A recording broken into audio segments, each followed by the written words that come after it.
இவர் வந்து கிளியரா சொல்றாரு, அவர் கடைசி வாக்குமூலம். இவர் என்ன பொய் சொல்லிட்டு போறாரு, இறந்து போற ஆளு. நாங்க ஃபேமிலியாவே டிஎம்கே தான், நாங்க தான் டிஎம்கே ஓட்டு தான் போடுவோம். அவங்க போட்டு தான் இவர் வந்து கொண்டு வந்திருக்காங்க. இவங்க என்ன பண்றாங்க, அவர் நம்பரை முருகனை வந்து கைவிட்டுட்டு ஹெச்ஆர்சி வச்சு கிறிஸ்டியானிட்டி தான் சரியான கிறிஸ்டியன். என்னை பொறுத்த வரைக்கும் கிறிஸ்டியானிட்டி தான் சரி. அதாவது மூஞ்சில வெறும் அடிக்காம ரெண்டு புண்ணுல வந்து நீரும் போடுறாங்க. நம்ம ஆளுங்க என்ன சொல்லுவாங்க, இல்ல we don't believe in all that, we don't believe. அப்ப எதுலதான் உனக்கு பிலீஃப் இருக்கு?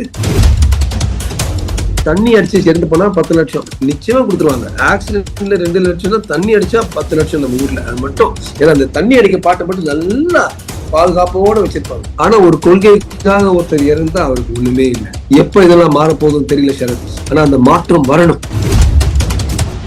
இது வரைக்கும் நடந்தது சரியான ஜனநாயகம் அல்ல. பலரை வந்து நான் இந்த பொலிட்டிக்கல் இதுல பேசும்போது சொல்லுவாங்க, பூத்துல வந்து இந்த செத்து போனவங்க, துபாயில கத்தார்ல இருக்கிறவங்க, இவங்க எல்லாம் வச்சுக்கிட்டு அவங்க உள்ள பங்கு போட்டு பூத் லெவல் ஏஜென்ட்ஸ்குள்ள அவங்க சில பேர் பிரிச்சுப்பாங்க.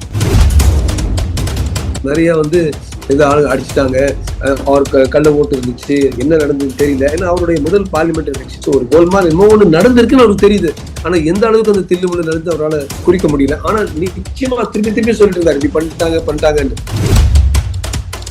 நீங்க நினைக்கலாம் 8000 நர்சஸ் மட்டும் சந்தோஷப்படுத்துறது பதிலா நான் வந்து 3 கோடி பெண்களை நான் சந்தோஷப்படுத்துறேன். நான் சொல்றேன், இட்ஸ் நாட் அபவுட் 8000 or 3 கோடி. தேர்தல் வாக்குறுதின்னு ஒண்ணு இருக்கு. மதுரை திருப்பரங்குன்றம் விவகாரம் தொடர்பாக நம்ம முன்னதாக விவாதிச்சிருக்கோம். இப்ப பாத்தீங்கன்னா மனவேதனையில முருகர் பக்தராக இருக்கக்கூடிய ஒரு இளைஞர் பூர்ணச்சந்திரன் என்பவர் பாத்தீங்கன்னா தீ குளிச்சு இறந்திருக்காரு, தற்கொலை பண்ணியிருக்காரு. இந்த நிகழ்வை நீங்க எப்படி பாக்குறீங்க சார்? அதாவது ஒவ்வொரு உயிரும், தமிழ் உயிரும் எந்த உயிரா இருந்தாலும் போறது அப்பேற்பட்ட ஒரு அநீதி. தனி ஒரு மனிதனுக்கு உணவிலேயே இந்த ஜகத்தினை அழித்திருவோம்னு பாரதியார். உணவில்னா அழிச்சிருவோம்.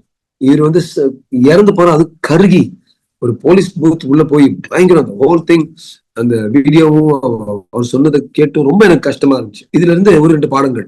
ஒண்ணு, ஆளும் கட்சிக்கு தெரியணும், இவர் வந்து கிளியரா சொல்றாரு, அவர் கடைசி வாக்குமூலம். இவர் என்ன பொய் சொல்லிட்டு போறாரு, இறந்து போற ஆளு. நாங்க ஃபேமிலியாவே டிஎம்கே தான், நாங்க தான் டிஎம்கே ஓட்டு தான் போடுவோம். அவங்க போட்டு தான் இவர் வந்து கொண்டு வந்திருக்காங்க. இவங்க என்ன பண்றாங்க, அவர் நம்பரை முருகனை வந்து கைவிட்டுட்டு ஹெச்ஆர்சி வச்சு நாங்க ஒத்துக்க மாட்டோம்னு சொல்லி, நான் ஆல்ரெடி சொன்னா போல நம்ம ஒவ்வொரு பக்தரும் போடுற காசு எடுத்துட்டு போய் சுப்ரீம் கோர்ட்ல போய் சண்டை போடுறாங்க. இந்த பக்தர்கள் தீபத்தூண் ஏத்தக்கூடாது. அப்பேற்பட்ட ஒரு ஒரு ஒரு நெருக்கடியில இருக்கும். ஒண்ணு, சோ கவர்மெண்ட் யோசிச்சு பார்க்கணும், நீங்க பண்ணது நியாயமா? தேவையில்லாம ஒருத்தர் வந்து ஒரு பூர்ண சந்திரனா இருக்கிறவர் வந்து பெரிய நிலவு பூர்ணச்சந்திரன் ஒண்ணு இல்லாம இருட்டுக்கு போயிடுச்சு, கருகி. 2வது, வாக்காளிகள் வந்து என்ன சொல்றாங்க, நிறைய பேர் வந்து ஒரு செருக்கு, ஒரு படித்த கல்வி செருக்கு, ஒரு இன்டெலெக்சுவல் செருக்கு. அதெல்லாம் I don't believe in all that. நான் வந்து இந்த ஹிந்து மதம் எல்லாம் பார்க்க மாட்டேன், நான் வந்து இப்படிதான் போடுவேன் அப்படி நினைச்சதுனாலதான் ஜெயச்சந்த் பிருத்விராஜ் சண்டையாலதான் 700 வருடங்கள் அந்நியர்கள் நம்மளை வந்து ஆண்டுகிட்டு இருந்தாங்க. ஃப்ரம் 1102 இருந்து 1857 வரைக்கும். அதே மாதிரி நினைக்காம நாங்க வேற மாதிரி நினைச்சுப்போம், அதெல்லாம் ஒடுங்க சொல்லி வந்துதான் இப்படி இந்த அளவுக்கு கொச்சப்படுத்துறாங்க. கடைசி பாயிண்ட், இந்த மேட்டரை பத்தி எனக்கு ரொம்ப கஷ்டமா இருந்துச்சு. மாண்புமிகு துணை முதல்வர் ஒரு கிறிஸ்துமஸ் இதுல போய் பேசியிருக்காரு. அவர் சொல்லியிருக்காரு, கிறிஸ்டியானிட்டி தான் சரியான கிறிஸ்டியன். என்னை பொறுத்த வரைக்கும் கிறிஸ்டியானிட்டி தான் சரி. அதாவது மூஞ்சில வெறும் அடிக்காம ரெண்டு புண்ணுல வந்து நீரும் போடுறாங்க. நம்ம ஆளுங்க என்ன சொல்லுவாங்க, இல்ல we don't believe in all that, we don't believe. அப்ப இதுலதான் உனக்கு பிலீஃப் இருக்கு, இதுலதான் பிலீஃப் இருக்கு. வெறும் இதுல வந்து நான் கிறிஸ்டியன்ஸையோ முஸ்லிம்ஸோ தப்பு சொல்ல மாட்டேன். இது வந்து அரசியல்வாதிகளை தான் நான் தப்பு சொல்லுவேன். ஒரு பிரிவினை, ஒரு செயற்கை பிரிவினையை உண்டாக்கி அந்த பிரிவினையை பயன்படுத்தி மக்கள் மனசுல இருக்கணும். எவ்வளவு பூர்ணச்சந்திரர்கள் இறந்து போயிட்ட அப்புறம் தான், அமரர்கள் ஆயிட்ட அப்புறம் தான் நம்ம யோசிக்க போறோம். அதுக்கு பதிலாக இந்த ஃபால்ஸ் இன்டெலெக்ட், என்னை பொறுத்த வரைக்கும் இது மாதிரி நம்ம தான் ரொம்ப படிச்ச மாதிரி, நமக்கு தான் எல்லாம் தெரியும், இதெல்லாம் ரபிஷ், இது வந்து நேரட்டிவ் அப்படின்னு சொல்லிட்டு திரியிறாங்க. எனக்கு தெரிஞ்ச ஒருத்தர் சொல்லிட்டு இருந்தாரு, ஏன் இப்ப 10 லட்சம் பேர் இறந்தா என்ன முகலாயுதுல? அப்பர் திருஞான சம்பந்தர் டைம்ல கூட பல பேர் இறந்தாங்க. ஆக்சுவலா நான் செக் பண்ணி பார்த்தா அந்த ஜெயின் சண்டை நடக்கும்போது 6000 இருந்து 7000 பேர் வந்து அரசனால கொல்லப்பட்டாங்க. இவங்க ஏத்தி விட்டு திருஞான சம்பந்தரும் அப்பரும் கொல்லுங்கன்னு சொல்லல. இவங்க எல்லாம் வந்து செயின்ட்ஸ், மகான்கள். பட் அது தகவல் 6000 7000 எப்ப ஒரு படிச்ச முட்டாள் தான் இது. இந்த 6000 7000 தராசுல போட்டு இந்த பக்கம் 70 லட்சம் எடுத்துட்டு அதுவும் வெட்டி கொலை பண்ணி இது பண்ணி பலாத்காரம் பண்ணி ரேப் பண்ணி அது ரெண்டும் ஈக்குவேட் பண்ணி ரெண்டும் ஒண்ணுதான். இது வந்து ஒரு நேரட்டிவ்னு சொல்லும்போது படிச்ச முட்டாள்கள் தயவு செய்து யோசிக்கணும் சொல்லி இந்த செக்மெண்ட்டை நான் முடிப்பேன். ஆனா கஷ்டமா இருக்கு, மனசு ரொம்ப கஷ்டமா இருக்கு. Unnecessary death. 2 பசங்க வேற. இல்ல சார், அன்னைக்கு வந்துட்டு தமிழக அரசு தரப்புல என்ன சொன்னாங்கன்னா, ஒற்றுமையா இருக்கிறது வந்துட்டு கலவரத்தை தூண்டதான் பாக்குறாங்க அப்படின்னு சொல்லி ஆளும் தரப்புல இருந்து சொல்லியிருந்தாங்க. ஆனா இந்த விவகாரத்தை பொறுத்த வரைக்கும் தற்போது வரைக்குமே ஒரு இரங்கலோ இல்ல ஒரு எதுவுமே வந்துட்டு செலுத்தாம இருக்காங்களே சார் தமிழக அரசு. எப்படி சார் இது பாக்குறது? கரெக்டா. அதாவது தண்ணி அடிச்சு சேர்ந்து போனா 10 லட்சம் நிச்சயமா கொடுத்துருவாங்க. ஆக்சிடென்ட்ல 2 லட்சம்னா தண்ணி அடிச்சா 10 லட்சம் நம்ம ஊர்ல. அது மட்டும் ஏன்னா அந்த தண்ணி அடிக்க பாட்டை மட்டும் நல்லா பாதுகாப்போட வச்சிருப்பாங்க. ஆனா ஒரு கொள்கைக்காக ஒருத்தர் இறந்தா அவருக்கு ஒண்ணுமே இல்லை. எப்ப இதெல்லாம் மாறப்போதும் தெரியல சரத். ஆனா அந்த மாற்றம் வரணும். இது ஒரு தொடக்கமா தான் சார் இருக்கு. இன்னும் பாத்தீங்கன்னா பல பக்தர்கள் வந்து மனவேதனையில இருக்காங்க சார். அவங்களுக்கு உங்களோட அட்வைஸ் என்ன சார்? சோ எந்த மனவேதனை இருந்தாலும் இப்பேற்பட்ட ஒரு தீவிர ஒரு ஸ்டெப்பை எடுக்காம இருக்கிறது தான் நல்லதுன்னு தயவு செய்து எல்லார்ட்டையும் சொல்றேன். மனிதர்கள் தான் இந்த நெஞ்சு அழுத்தம் இருக்கும்போது எப்படி பண்ணிடலாமா, குதிச்சிடலாமா, இன்ஜெக்ஷனை போட்டுக்கலாமா, மாத்திரை போடலாமா, அப்படித்தான் இருக்கும். அதுல வந்து விடுறவன் கோழை. அதை தாண்டி நிக்கிறான் பாருங்க, தாண்டி நின்னு சண்டை போடுறான் பாருங்க, அவன் தான் வீரன். எல்லாரும் நம்ம வந்து இதுல தான் நம்ம சங்கத்தமிழ் எல்லாம் வளர்த்து விட்டு சங்கத்தமிழ் வீரர்கள் எப்படி அவங்க சாவை பார்த்து பயப்படல சார். அதே சமயத்தை எவனுமே தற்கொலை செய்ய மாட்டாங்க. ஒரே விஷயம் தான், அந்த வடக்கு நோக்கி நிற்பாங்க. ரொம்ப மானம் போயிடுச்சுன்னா ஹிமாலயாஸை பார்த்துக்கிட்டு அப்படியே சாப்பிடாம போயிடுவாங்க. அது தவிர இருந்து சண்டை போட்டு போரிட்டு வாழ்பவன் தான் தமிழ் வீரன். தமிழகத்துல எஸ்ஐஆர் பணிகள் வந்துட்டு நிறைவடைஞ்சு விரைவு வாக்காளர் பட்டியலாம் வெளியில வந்துட்டு இருக்கு சார். அதுல குறிப்பா பாத்தீங்கன்னா சென்னையில 10 லட்சத்துக்கு மேற்பட்டவர் வந்து நீக்கியிருக்காங்க. குறிப்பா சொல்லணும் அப்படின்னா கொளத்தூர்ல முதலமைச்சர் ஸ்டாலினோட தொகுதியில 1 லட்சம் வாக்காளர் வந்து நீக்கப்பட்டிருக்கு. எப்படி பாக்குறீங்க சார்? 2021 சட்டமன்ற தேர்தலில் அவர் வெற்றி பெற்ற வாக்கு வித்தியாசமே 1 லட்சம் தான் இருக்கு சார். அப்ப எப்படி சார் இருக்கும் அந்த நேரத்துல? கரெக்டா சொன்னீங்க. அதாவது அது மட்டும் இல்ல, ஃபார் எக்ஸாம்பிள் நான் எப்பவுமே மயிலாப்பூரை உன்னிப்பா பார்ப்பேன்.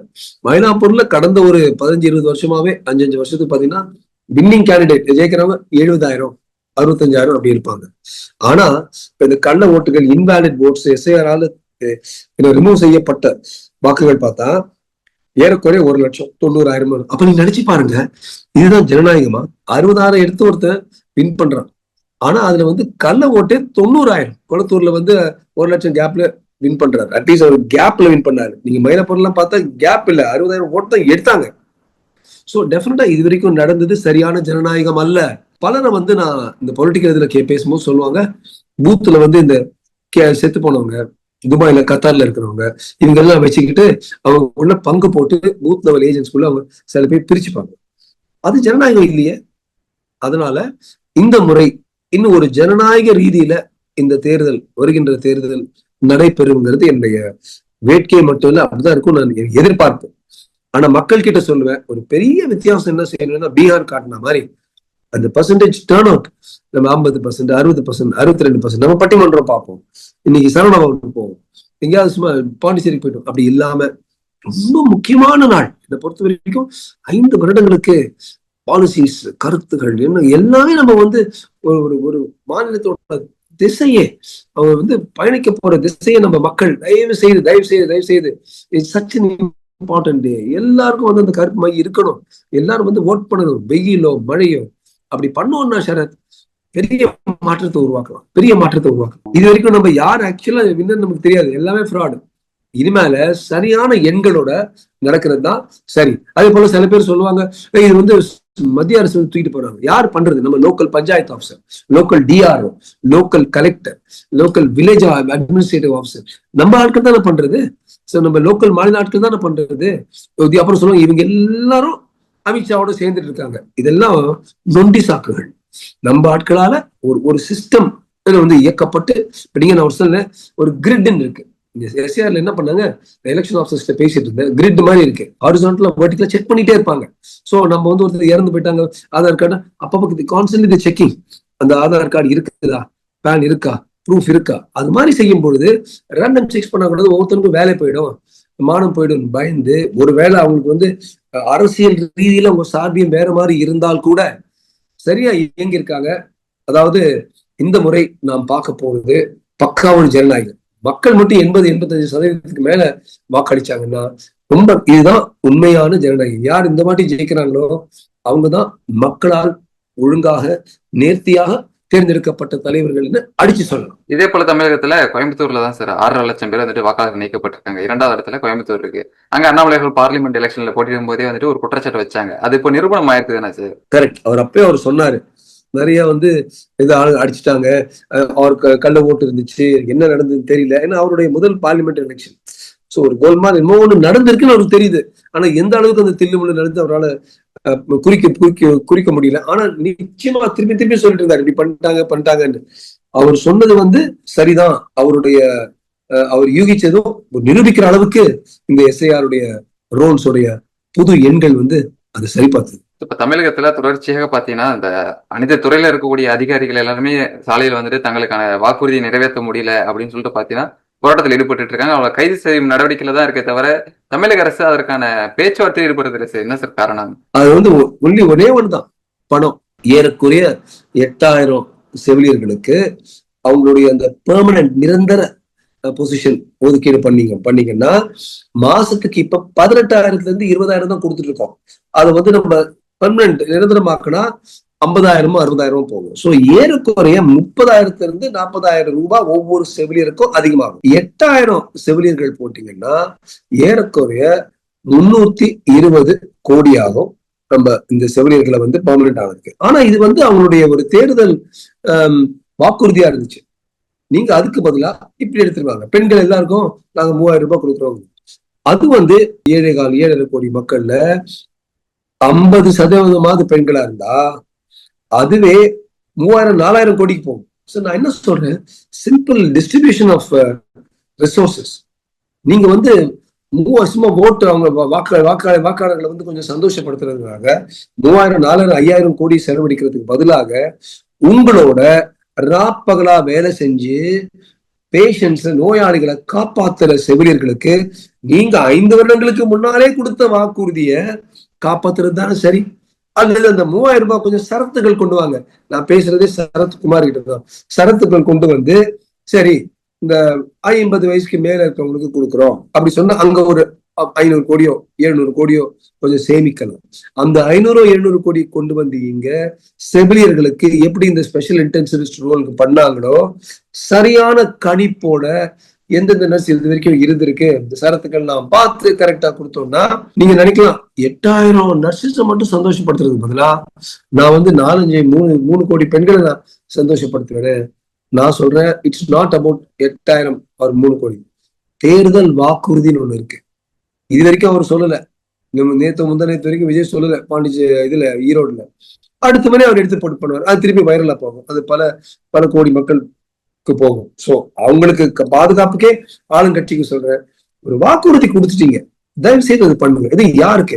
இதெல்லாம் இந்த தூர்வாடுற தூய்மை பணியாளர்களுக்கு, செவிலியர்களுக்கு, இவங்க எல்லாம் அவங்க வேலை செய்யறதுனாலதான் இன்னைக்கு நம்ம ஓரளவுக்கு அட்லீஸ்ட் ஓரளவுக்கு நம்ம மாநிலத்துல ஒரு தூய்மை இருக்கு. ஓரளவுக்கு அவங்களே போய் நம்ம அவங்க வயிற்றுல அடிக்கிறது சரியே படல சரத். என்னால புரிய மாட்டேங்குது. ஏன்னா நல்லா யூஸ்வலா கணிப்பு மேத்தமேட்டிக்கலா போவாங்க திமுக. ஏதோ ஒரு காரணத்துக்கு நாங்க கொடுக்க மாட்டோம், நான் பிடிச்ச முயலுக்கு 3 கால்னு சொல்ற அளவுக்கு அவங்க இருக்கிறாங்க. இது சரியே இல்லை. இது மக்கள் மத்தியில ஒரு கொந்தளிப்பை ஏற்படுத்தும். அப்ப நீங்க பாருங்க, அது நர்ஸுக்கு கிடைக்க மாட்டேங்குது, தூய்மை பணியாளர் கிடைக்க மாட்டேங்குது. சும்மா இருக்கிற வீட்டுல போற பெண்களுக்கு எல்லாம் கூப்பிட்டுதான் அவனுக்கு காசு கொடுக்குறேன்னு சொல்றது. அது எப்படி நியாயமாகும்? கொஞ்சம் ஒரு நிமிடம் சிந்தித்து நாம் பார்த்தால் வெறும் இது வாக்காளரோட அப்பீஸ்மெண்ட், வாக்காளர்களை ஈர்ப்பதற்காக ஒரு மார்க்கெட்டிங் கருவியாக இந்த காசு செலவை பயன்படுத்துறாங்களே தவிர அவர்கள் தேர்தல் வாக்குறுதிகளை காப்பாற்றி விடணும், நம்ம சொன்ன வாக்கை கொடுத்த வாக்கை நம்ம காப்பாற்றணும்னு அவங்க நினைக்க மாட்டேங்கிறாங்க. இது ஒரு மருத்துவங்கிற முறையிலயோ ஒரு தமிழ்நாடு குடிமகனுங்கிற முறையிலயோ எனக்கு ரொம்ப கஷ்டமா இருக்கு. அப்போ இந்த தேர்தல் எப்படி சார் திமுக சந்திக்க இருக்கிறது? ஏன்னா அரசு அதிகாரிகள் வாக்குன்றது பாத்தீங்கன்னா கண்டிப்பா தேவை வெற்றி பெறதுக்கு. அவங்களுக்கு சொன்ன வாக்குறுதியில நிறைவேற்றல அப்படின்னா இந்த முறை தேர்தலில் என்ன மாதிரியான வாக்குறுதிகள் வைப்பாங்க, எப்படி ஜெயிக்க போறாங்க சார்? நான் நினைக்கிறேன் இந்த முறை திமுக இது மாதிரி போயிட்டு இருந்தா, இந்த திசையில அவங்க போயிட்டு இருந்தாங்கன்னா கொஞ்சம் கஷ்டமா தான் இருக்க போகுது சார். அதுவும் விஜய் ஃபேக்டர்னு ஒண்ணு இருக்கு. நான் சமீபத்துக்கு கூட 2-3 ஆய்வுகளை பார்த்துட்டு இருந்தேன். அதுல விஜய்க்கு இந்த ஃபிஷர்மேன் ஃபார் எக்ஸாம்பிள், நம்ம மீனவ நண்பர்கள் நிறைய, அந்த கிறிஸ்டியன்ஸ், இந்த சின்ன பதாஸ் மாதிரி அவங்க எல்லாமே ஒட்டுமொத்தமா விஜய்க்கு போடுறாங்க. கொஞ்சம் ஆய்வு செஞ்சு 2021 அவங்க யாருக்கு போட்டாங்கன்னு பார்த்தா ஒட்டு மொத்தமா அவங்க திமுக போட்டுருந்தாங்க.